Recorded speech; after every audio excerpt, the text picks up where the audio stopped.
सबको शिक्षा, अच्छी शिक्षा देश के हर बच्चे का सर्वप्रथम अधिकार है और उन्हें ये अधिकार दिलाने के लिए भारत सरकार ने अतुलनीय प्रयास किए हैं।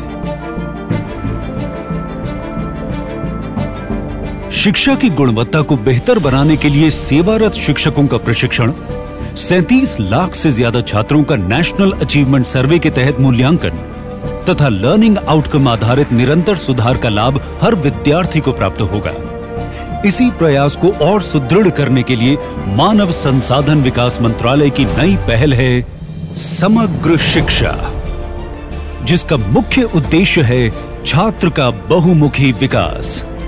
इसके तहत स्कूली शिक्षा को निरंतरता प्रदान करते हुए पहली कक्षा से 12वीं कक्षा तक को सम्मिलित किया गया है।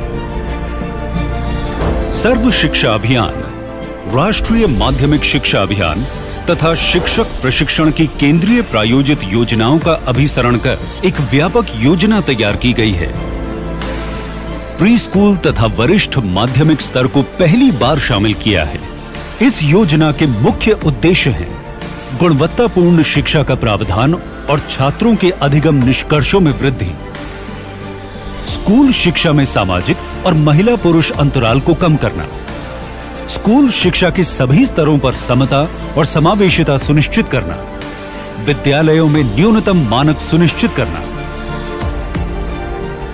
निःशुल्क और अनिवार्य बाल शिक्षा का अधिकार यानी RTE अधिनियम 2009 के कार्यान्वयन में राज्यों की मदद करना और SCERT और डाइट का सुदृढ़ीकरण। समग्र शिक्षा अभियान के तहत नए स्कूलों की स्थापना और पुराने का उन्नतीकरण किया जाएगा। कम आबादी, पहाड़ी क्षेत्र और घने जंगली इलाके व अन्य दुर्गम क्षेत्रों पर विशेष ध्यान दिया जाएगा और दूर दराज के क्षेत्रों में परिवहन की व्यवस्था भी की जाएगी। कस्तूरबा गांधी बालिका विद्यालय योजना का विस्तार अब सीनियर सेकेंडरी यानी 12वीं कक्षा तक कर दिया गया है।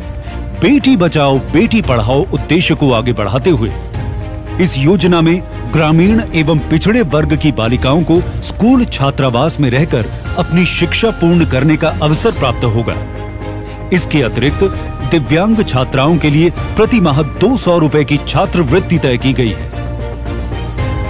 गणित और विज्ञान के प्रोत्साहन के लिए राष्ट्रीय आविष्कार अभियान को और अधिक बल मिल रहा है। साथ ही टेक्नोलॉजी तथा टीचर पर ध्यान केंद्रित करते हुए शिक्षा की गुणवत्ता पर जोर दिया जाएगा।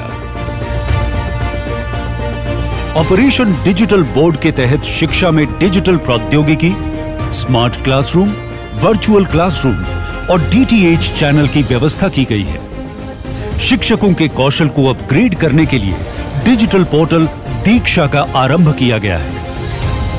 भारत सरकार ने शिक्षा क्षेत्र को बढ़ावा देने के लिए वर्ष 2017-18 में आवंटित 28,000 करोड़ रुपए को बढ़ाकर वर्ष 2018-19 में 34,000 करोड़ रुपए तथा वर्ष 2019-20 के लिए 41,000 करोड़ रुपए की स्वीकृति दी है। इसके अलावा छात्रों और छात्राओं को यूनिफॉर्म, टेक्स्ट बुक्स और विशेष जरूरतों के लिए दिए जाने वाले अनुदान में काफी बढ़ोतरी की गई है। स्वच्छ विद्यालय अभियान के लिए विशेष प्रावधान, पुस्तकालयों के सुदृढ़ीकरण हेतु नियमित अनुदान का प्रावधान किया गया है। विद्यार्थियों में रोजगार क्षमता बढ़ाने तथा कार्यक्षेत्र के लिए तैयार करने हेतु कौशल विकास का स्कूली शिक्षा में समायोजन। इस योजना में हर स्कूल को स्पोर्ट्स इक्विपमेंट के लिए 5,000 से 25,000 तक की राशि का प्रावधान है। साथ ही बच्चों के सर्वांगीण विकास के लिए कला उत्सव, योग ओलंपियाड, बैंड प्रतियोगिता जैसी गतिविधियों का संचालन किया जा रहा है।